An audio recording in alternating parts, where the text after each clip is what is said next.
ఇప్పుడు కేవలం 7,999 up to 10 kgs వరకు బరువు తగ్గి అధిక బరువు నుంచి వచ్చే ప్రధాన సమస్యలను దూరం చేసుకోండి. సంక్రాంతి రేసులో 5 సినిమాలుంటే ఒకరు మాత్రమే ప్రమోషన్ లో దూకుడు చూపిస్తున్నారు. మరో ఇద్దరు పర్వాలేదు అనిపించినా ఇద్దరు మాత్రం వెనకబడిపోయారు. ఎవరి ప్రమోషన్ ఎలా ఉందో ఇప్పుడు చూద్దాం.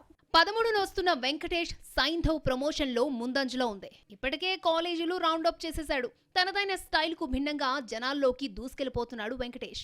వెంకీ నటించిన 75వ సినిమా కావడంతో ఆ మధ్య ఈవెంట్ ను గ్రాండ్ గా నిర్వహించారు. పెద్దగా క్రేజ్ లేని సైంధవ్ ప్రమోషన్స్ తో ఆడియన్స్ కు దగ్గరయ్యే ప్రయత్నం చేస్తున్నాడు. సంక్రాంతి బరిలో గుంటూరు కారం, హనుమాన్, సైంధవ్, ఈగిల్, నాసామిరంగా ఉన్నాయి. ప్రమోషన్ స్పీడ్ లో సైంధవ్ తర్వాత హనుమాన్ సెకండ్ ప్లేస్ లో ఉంది. ఇప్పటికే రకరకాల ఇంటర్వ్యూస్ తో దూసుకుపోతున్నాడు దర్శకుడు ప్రశాంత్ వర్మ. టీం ఇంకా బయటకు రాకపోయినా థర్డ్ ప్లేస్ లో గుంటూరు కారం ఉంది. మార్నింగ్ ఒక స్టిల్, ఈవినింగ్ మరొక స్టిల్ రిలీజ్ కాన్సెప్ట్ తో హైప్ ని క్రియేట్ చేయడంలో సక్సెస్ అయ్యారు. ఊరమా సాంగ్ తో అందరి దృష్టిని తన వైపు తిప్పుకున్నాడు మహేష్. ప్రస్తుతం ఫారెన్ ట్రిప్ లో ఉన్న మహేష్ ఇండియా తిరిగి రాగానే ప్రమోషన్ స్టార్ట్ చేస్తాడు. ధమాకా ఏడాది పూర్తయిన సందర్భంగా ఆ మధ్య నిర్వహించిన ఈవెంట్ ను ఈగిల్ కోసం వాడుకున్నాడు రవితేజ.